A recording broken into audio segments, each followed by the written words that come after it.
always a good day when you come home and there's a UPS truck in your driveway. So check it out. I got a car full of QA1 parts though. Gonna be putting all these on my car here pretty soon. Pretty excited. It'll drive a whole lot better with all those goodies.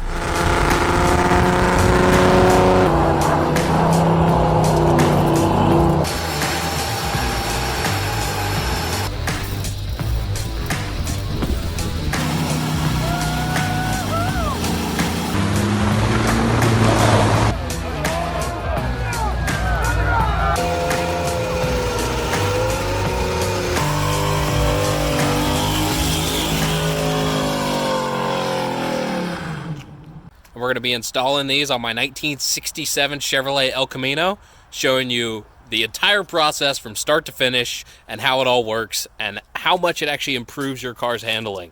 And don't forget, you got to get out and drive it afterwards. Hashtag go drive it. It's time to do a little more work on the El Camino because the factory suspension's kind of worn out, and rather than simply replacing the stuff that's there, I'd rather upgrade it while I'm in there, and that's where the guys from QA1 come in. Whether you're a Ford, Chevy, or Mopar guy, they have pretty much everything you need over at QA1.net. And the best part? It's all made right here in America. The parts are quality, they're affordable, and they give you a 1-year warranty from the date of purchase. So check it out.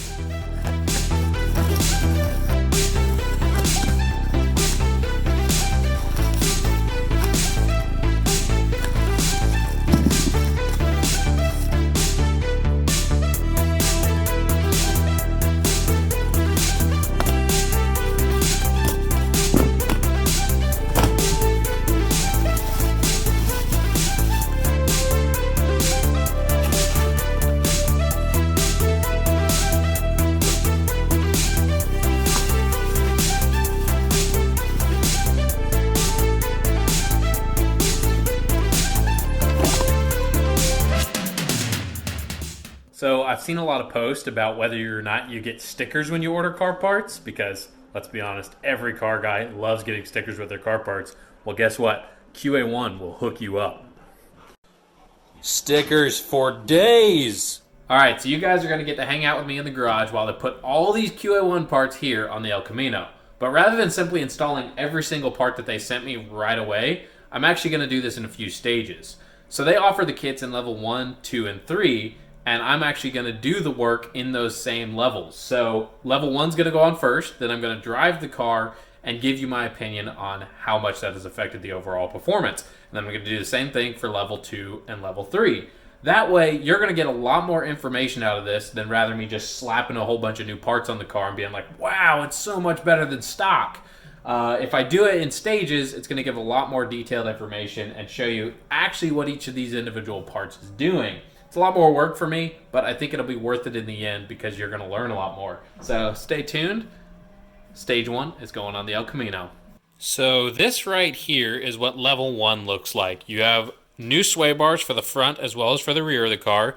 You have boxed, much beefier trailing arms for the rear axle, complete with polyurethane bushings. You have all the mounting hardware to mount the sway bars to the vehicle, and you also get these heavy-duty tie rod sleeves to keep your steering from being vague. All this together is going to keep the car much flatter in the corner, and it's all pretty affordable so that it doesn't break the bank. So I'm going to put this on the car and show you guys what I think about how much this actually affects the overall driving performance. One of the really nice things about QA1 is that they send over these super helpful instructions. And, you know, whether you've worked on a car a lot of times or you're kind of new to this, instructions are really helpful to have around if you do get stuck. They actually even include a complete list of the exact tools you're going to need to do these jobs and include a whole bunch of helpful pictures. So this gives you a bit of a roadmap to follow to finish your car. That said, let's follow these instructions and get these parts put on my El Camino. Taking a look out back, you can actually see the suspension we're going to be replacing. This is the lower trailing arm, and that's going to be replaced with a thick boxed unit from QA1 instead of this stamped steel unit. It's kind of flimsy from the factory. And this car doesn't even actually have a sway bar at all back here, so adding a sway bar is really going to help this car handle way flatter in the corners.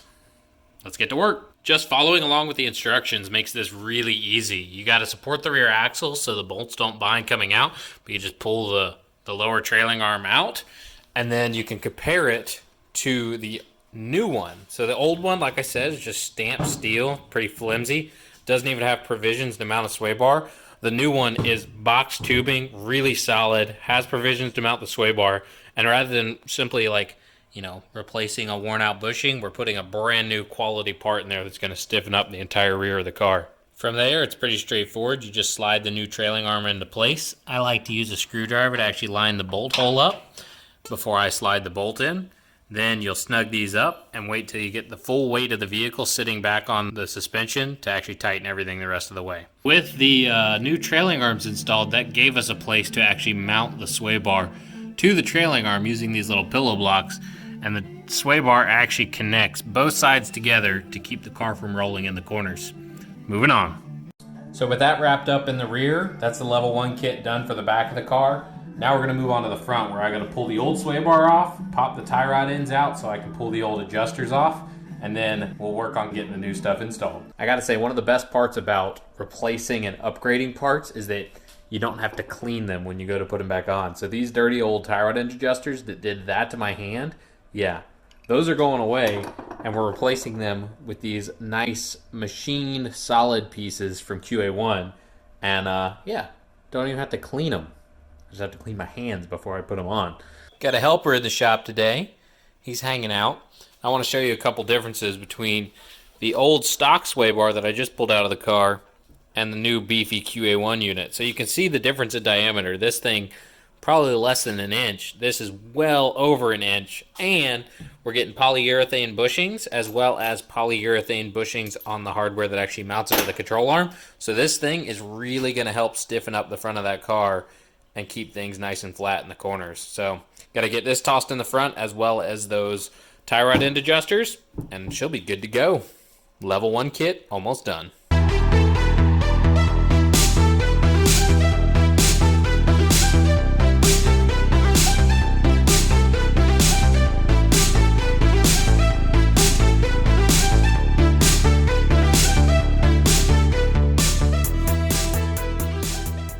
So I decided to spare you guys some of the details of putting it on the front, because really it was just removal and replacement, so it wasn't really that spectacular. But as you can see, we got that beefy sway bar in here, complete with the brand new end links that go down to the control arm. We also installed these heavy duty tie rod sleeves, complete with the jam nuts, to really stiffen up those stock tie rod ends. So it should make this car handle a lot flatter in the corners. All in all, the level 1 install is pretty easy. If I wasn't filming and messing around in here, I could have just done it in a few hours. But yeah, it's all in the car, and I just got to get the wheels and tires back on this thing, get it on the ground, and then go test drive it and let you guys know what I think about the level 1 kit and how much it actually affects the handling of the car. So stay tuned. Some information coming at you. Oh yeah, after sitting for a few weeks, fired right up. She's ready to go. Let's go cruise.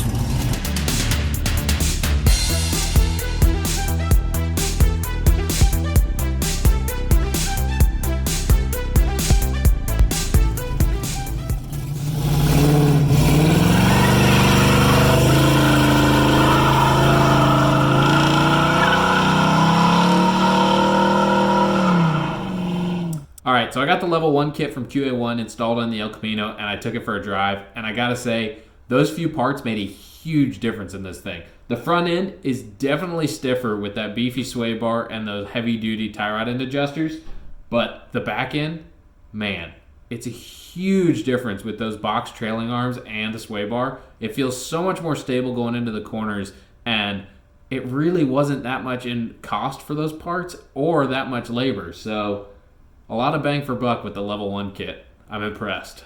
It is time to put the level 2 suspension kit on the Elco, but for my level 2, it's going to look a little different because I'm ending up with a level 3 suspension kit all the way around on this car, and putting some of the level 2 parts wouldn't make any sense because I'd have to replace them later for the level 3. So I'm just going to do the front suspension complete with the level 3 kit for my level 2. The nice thing about the QA1 stuff is you can mix and match as you go. So rather than having to do level 2, you could skip straight to level 3 on the front. if that's all your budget allows, and then buy the rear later, and it'll all work in conjunction along the entire way. So let me show you what that looks like. The level 3 front suspension kit includes the upper and lower control arms. They're tubular, way beefier than the stock stamped steel stuff. They come complete with Delrin bushings already installed. They have QA1's ultimate rebuildable ball joint, which is way beefier than the factory stuff. And then this is a pretty trick deal. The shaft that actually bolts to the car has an offset that's greater on one side than the other, so you can actually gain some camber simply by mounting it one way or the other. And then you have QA1 springs, as well as the real kicker, they're double adjustable shocks, which are really going to allow us to tune the suspension and get it to work really well with this setup. So we got to take the old stuff off, and then we can start mocking up the new stuff and getting it all bolted in.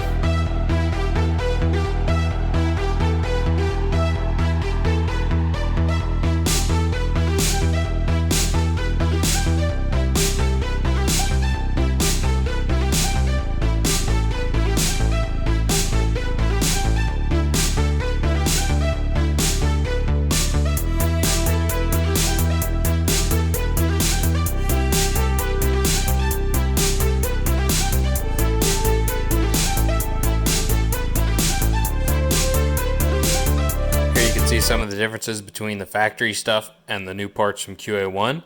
These parts are just dirty and gross and worn out. It's got old ball joints in it. All the rubber in the bushings is trashed. This had a lowering spring on it, but look how heavy that thing is compared to that spring from QA1. So the double adjustable shock is going to take the place of these just regular bolt-in shocks.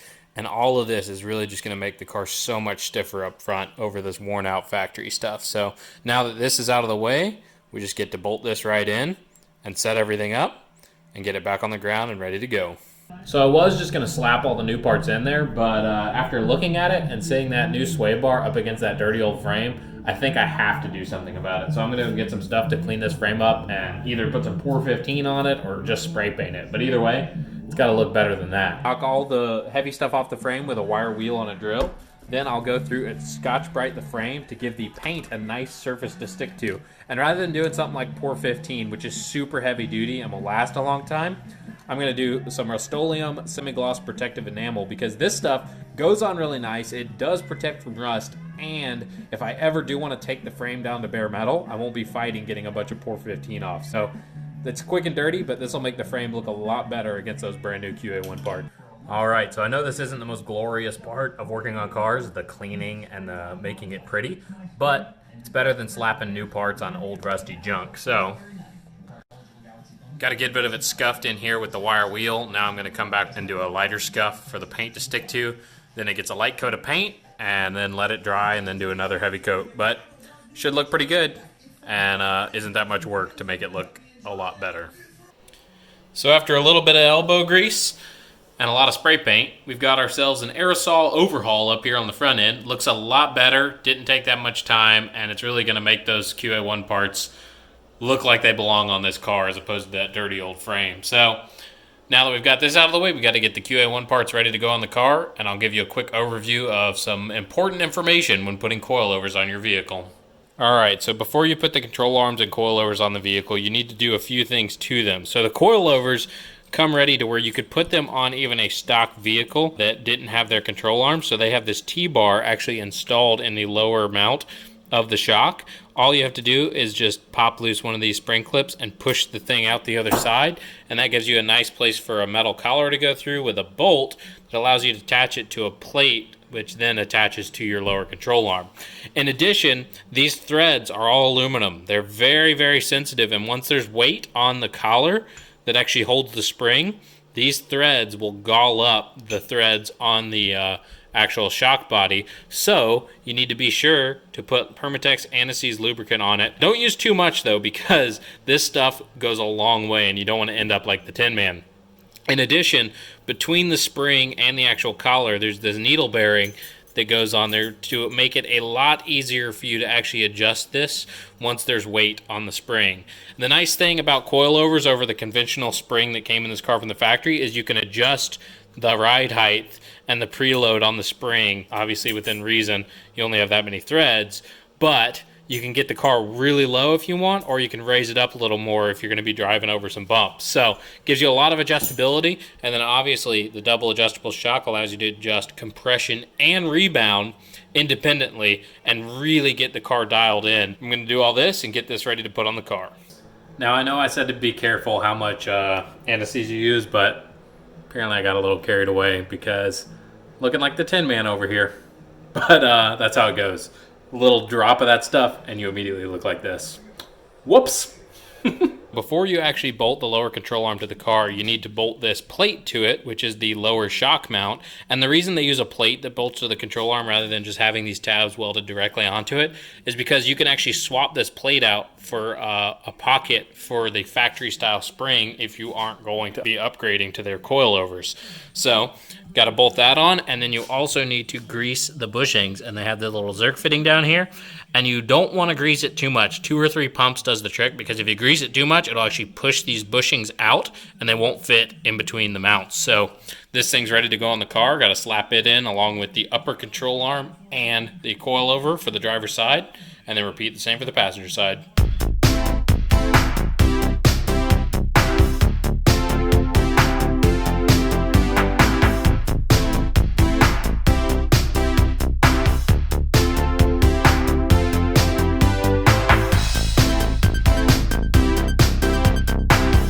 Making some progress here in the front. The upper control arm went in absolutely no problem, but the lower control arm, where it mounts into the frame, they were bent just a little bit, so it fought me a little bit going in, but that's the car's fault, not the control arm's fault. Other than that, everything's going really smoothly. Got the shock and coilover in there, just got to tighten everything down and put the spindle back in, and she'll be good to go. It's looking really good.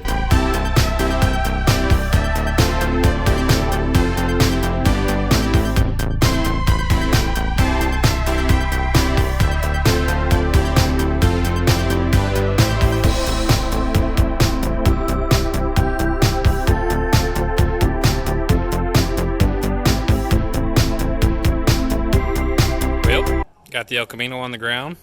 She is sitting nice and low. Haven't really adjusted anything yet, but things got quite the stance right now. High in the back, low in the front. It's looking good though. Now we'll see if she fires up after sitting for a little bit. I need to clean my wheels, man. Those are bad. Alrighty.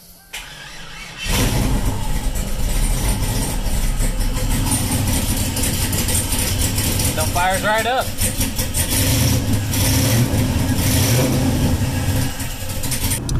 Definitely way stiffer than it used to be, and it is flat. I mean, this thing doesn't have any body roll. Very darty. I need a quick ratio steering box now, though. This is good. Well, we made it to the end of the road. You know what that means. Time for a burnout.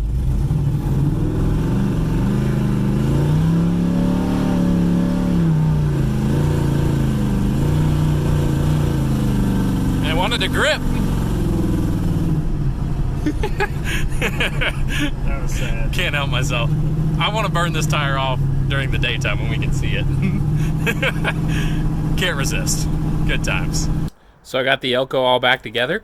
Front suspension is completely done. I took it for a little test drive last night, and I just have it way too low. This thing is too low for the kind of driveway that I have. So I'm going to bring the front up just a little bit, about 3/4 of an inch, and set the toe, and then see how this thing actually performs and what kind of cornering it can do with this new suspension setup from QA1.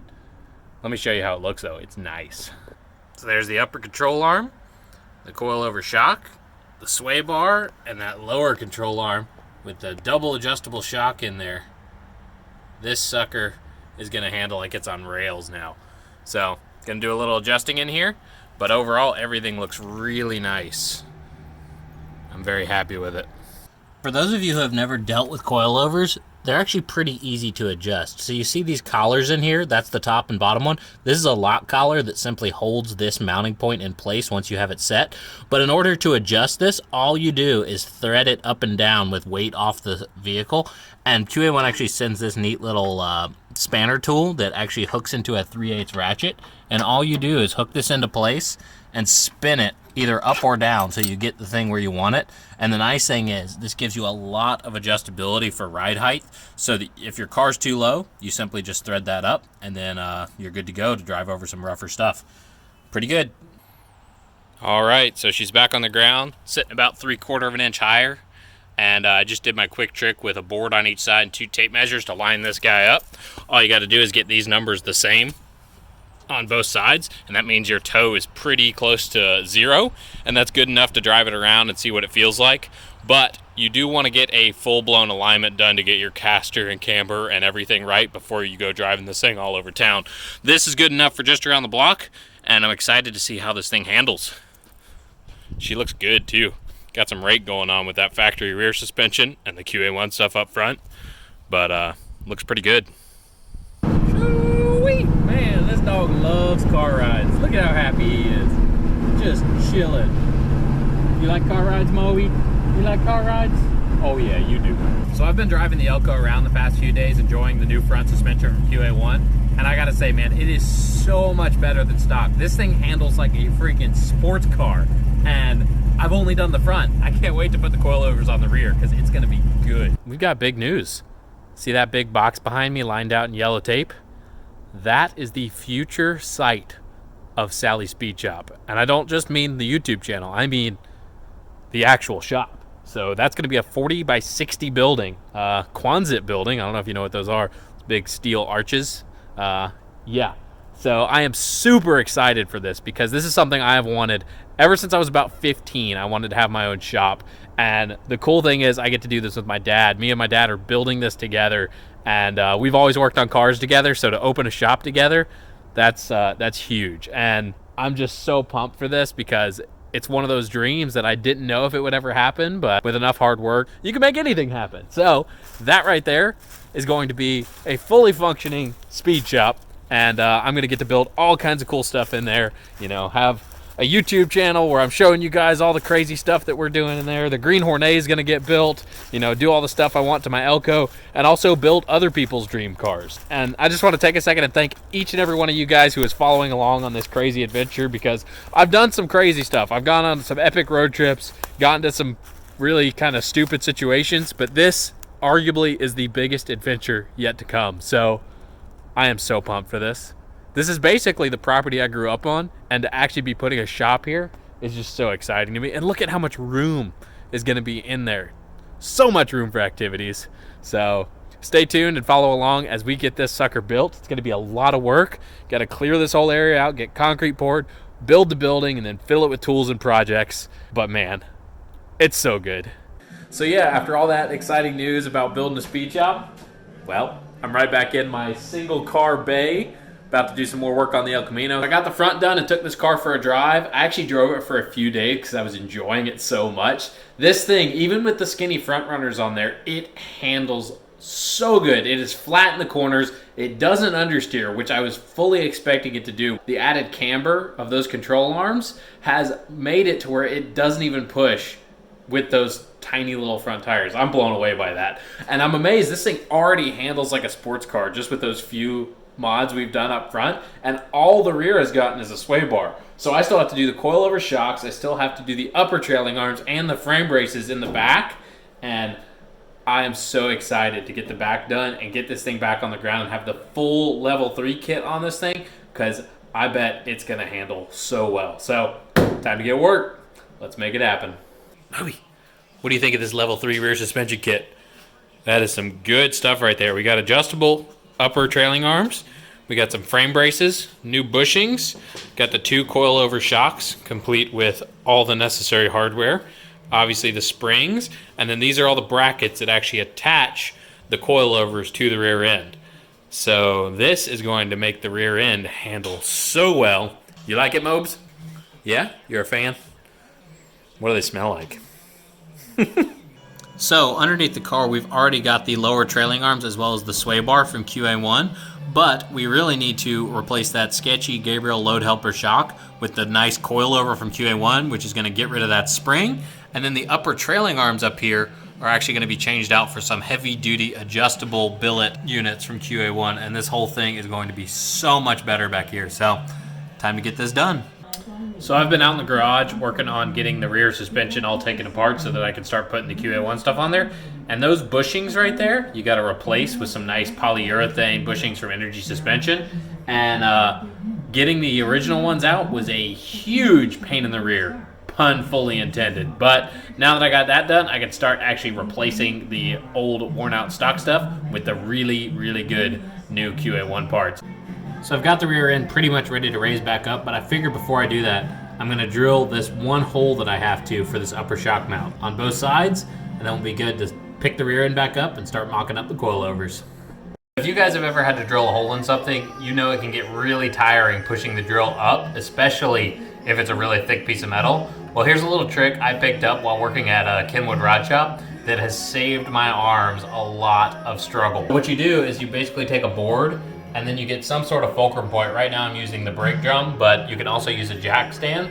And then that's pushing on the drill to push it up as I pull the trigger. So I'm letting the lever do the work rather than me doing the work.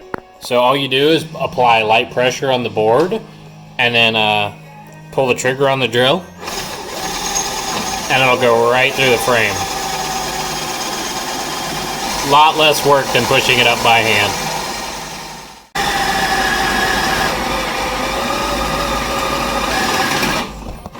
This is a pretty impressive kit. To do the entire front, including sway bars, upper and lower control arms, as well as coilovers, you don't have to drill any holes. And out back, you only have to drill 3 holes per side. So changing the entire suspension on this car, you only have to drill 6 holes in your vehicle. And let me show you where the 3 are on each side of the vehicle back here. For the upper shock mount up here, it used 2 pre-existing holes, so I only had to drill 1.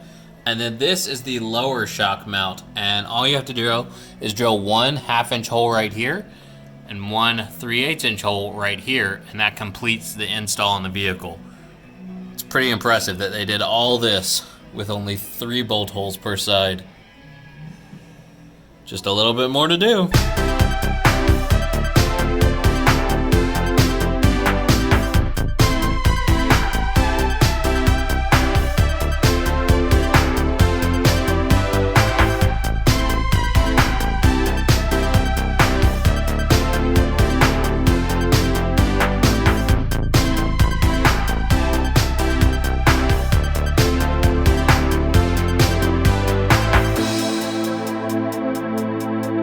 Alrighty guys, so I got the rear end completely wrapped up with all the new parts in it.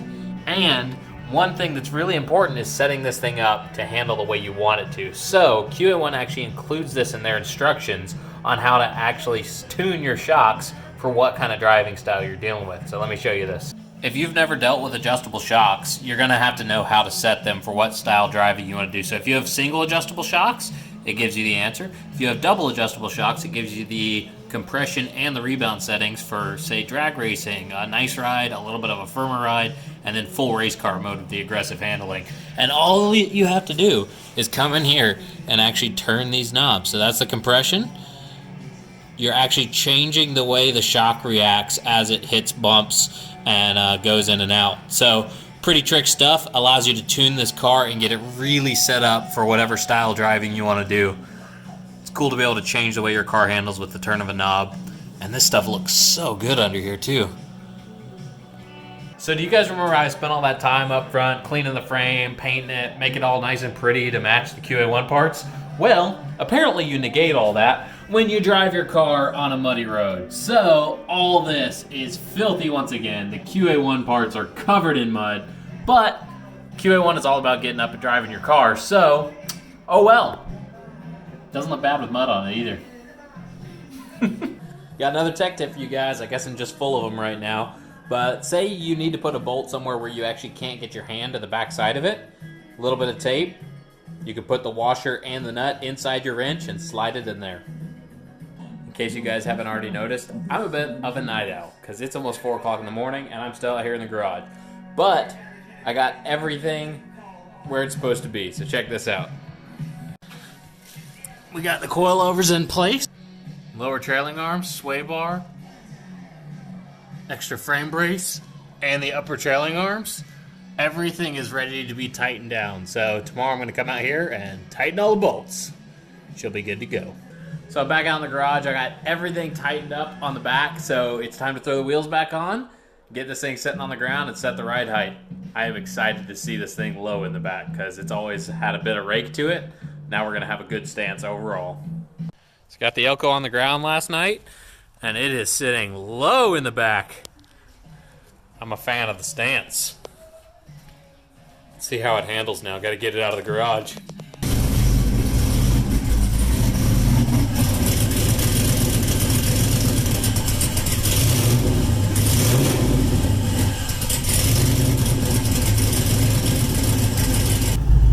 So we've got ourselves a little slalom course. Totally not behind a school local to where I live. Wouldn't do that. That's just irresponsible. Let's see how this suspension does though. It's on a left-hand curve, that makes that difficult. It is so flat.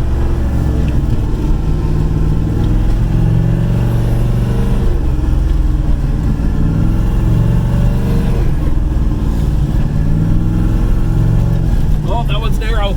I'm not gonna make that one. I need a quick ratio steering box.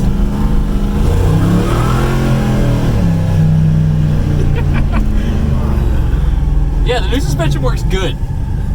I'm a fan.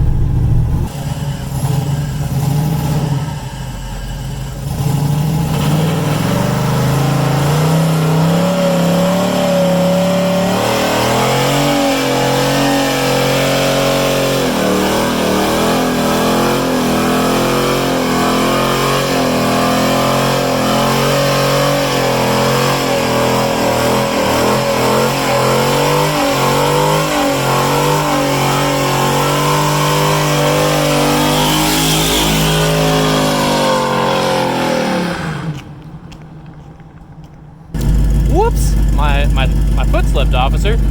Did I do all that? Is that all me?